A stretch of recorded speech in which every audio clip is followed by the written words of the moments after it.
will find your real tribe members and you will find your purpose in life.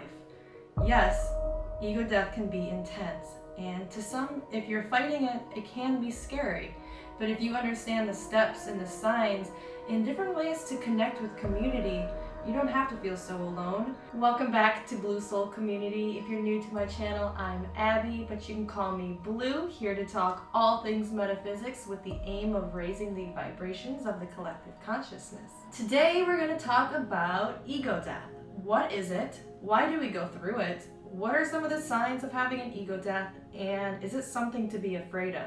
Going through an ego death is pretty intense. If you haven't gone through one yet, or if you're going through one now, I wanted to give you some suggestions to help make it a little bit less confusing or lonely. First things first, what is an ego death? An ego death is where we realize that we are not our personalities and we make room for this transition between our conditioned state of mind into transforming into a more spiritual way of living. Our personalities are built off of conditioning. This conditioning is brought to us through our societies as well as through our experiences that we've had. The process of an ego death comes in different stages, and we can go through these different stages in another video because it's going to be a little bit more time consuming. But basically the ego death is realizing that we are a spiritual being having a human experience, in that we are connected to all the beings in the universe around us. We are not separate. We are not individuals. It is not me and you. It is us. We are one. So with an ego death, there's a lot of confusion and even loneliness as we separate ourselves from this identity. This is who we thought we were. And we realize that our personality was constructed through these different conditionings that we had through our environment.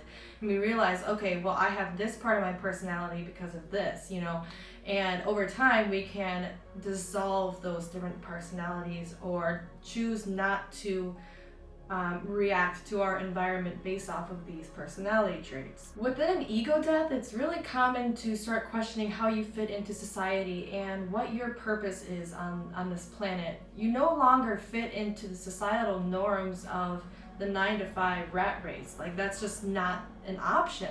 When you have an ego death, you realize you're here for a purpose, and you become very reflective on how you had previously been living your life. And this can be in and of itself pretty daunting, because as we reflect back on the way we've been living our lives, especially with this new clarity and awareness, it can be really difficult to look back and see how we might have treated others, or look at all the time that we unfortunately had wasted. So the ego death is also really just letting go and ridding yourself of these limiting beliefs, people, and situations that no longer serves your highest good and your authentic self. Sorry if it seems like my camera's moving all around. It fell off of my stand, so I hope this is back in the right place. Let's talk about some of the signs that you might experience during an ego death.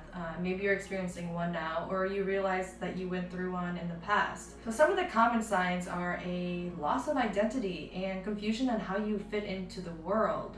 You're realizing that a lot of the ways that you spent your time previously, you no longer have interest in. They don't spark the excitement that you used to have. You can't see yourself fitting in with your old friends or having the same conversations with them that you used to previously. With ego deaths, you're also very aware of how your personality and your ego affects the actions and the reactions that you have to your environment. The more you get comfortable and aware of these different personalities and these different ego constructs, you're able to just step back and observe and not let it control you in your environment. You're able to then react to your environment through a more stable and calm mind. Some other signs that you are going through, or you have gone through an ego death, is a disassociation with self and not feeling like you can really relate with that old version of yourself. You are no longer that identity. You may also be eliminating a bunch of different patterns of behavior, activities, friends, hobbies, interests. A lot is going to change internally, which will reflect externally as you start to bring in people and activities that feel like it's more aligned with your energy, your mission, your journey and your authentic self, and that those interests that align with your authentic self. You'll start to have a heightened sense of awareness, and all of your senses become more sensitive, and you may even experience hypersensitivity. You are not who you always thought you were. You will experience that we are all one, we are all connected, and you'll feel that sometimes overwhelming experience that you are connected to the universe.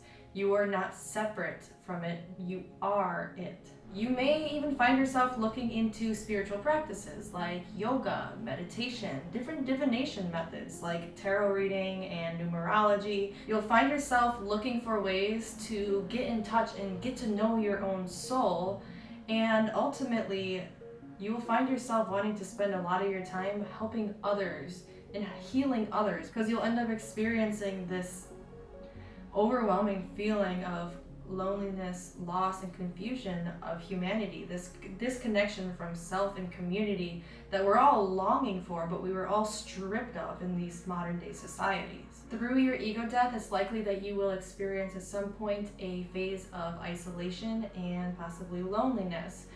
You are experiencing something that not a lot of people do, and it can be really hard to relate with others and to talk about it.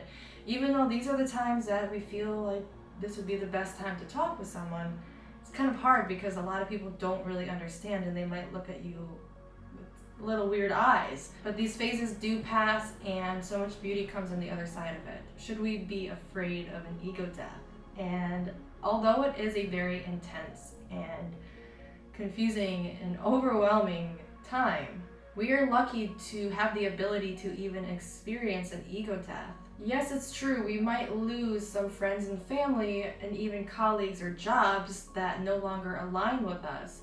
And yes, they might be a little bit offended because they don't quite understand what it is that we're going through and what intentions we have behind our actions. And yes, we do have these phases of isolation and loneliness, but it is all for a good reason, and it's to connect with our authentic selves. There's so much beauty that comes from doing the hard work, and that's not only in spiritual development, but that's through pretty much anything in life. The best things in life come through hard work, not trying to skip the steps and do things quick. It's putting in the effort, rolling up your sleeves, and going through the hard work so you can reap the rewards at the end. And that doesn't fall short of this spiritual development and going through an ego death. You will find your real tribe members, and you will find your purpose in life.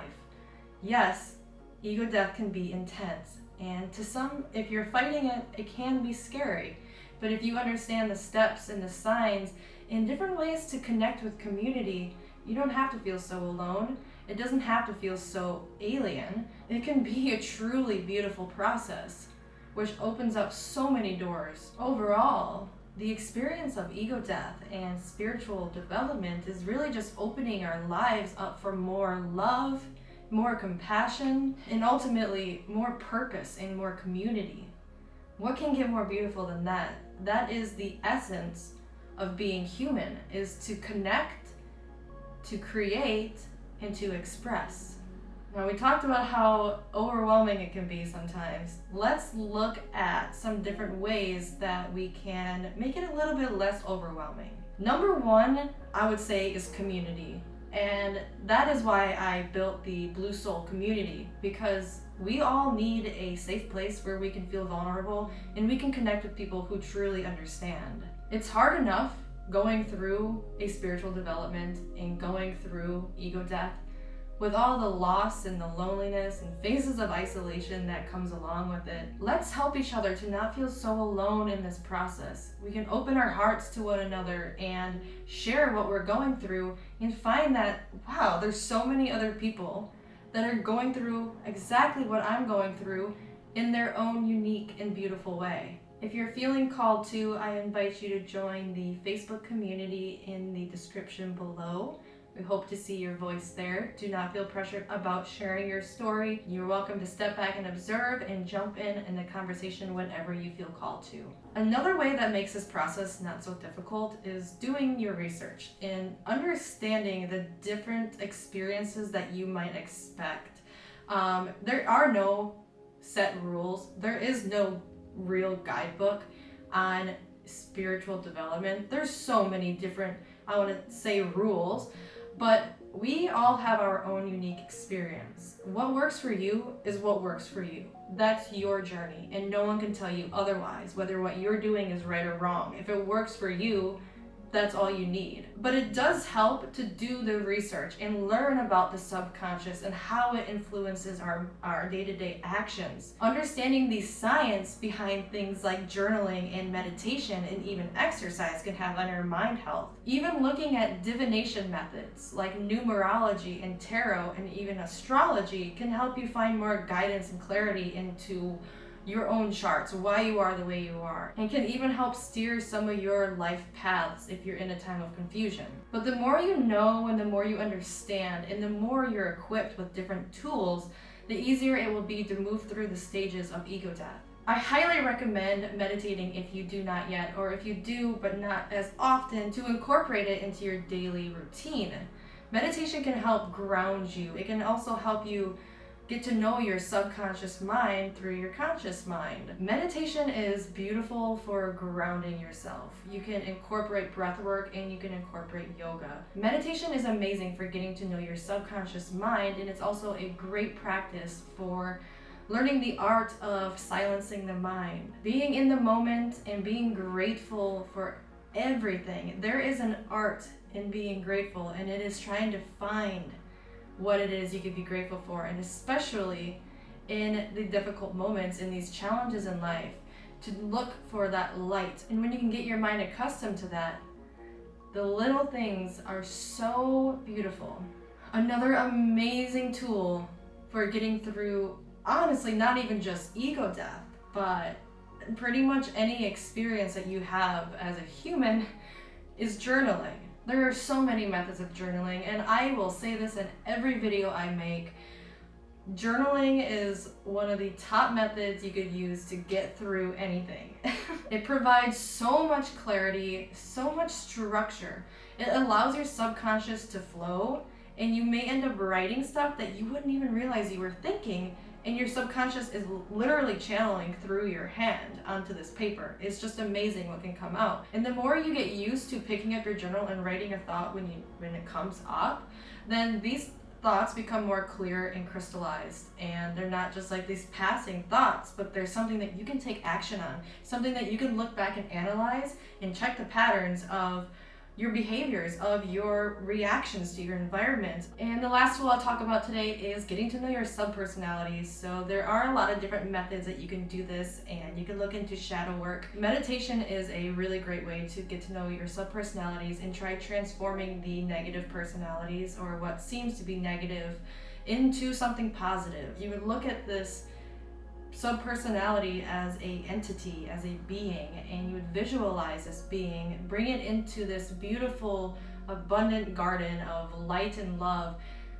Give it the attention that it's wanting, that it's looking for, and transform it into something positive. So let's say with the fear of abandonment, you could then turn that into something like the appreciation of companionship and loyalty. So your subpersonalities are not necessarily dissolving. They are a part of your personality, but you have control over whether they affect your life positively or negatively, and whether you want to listen to them in your day-to-day activities.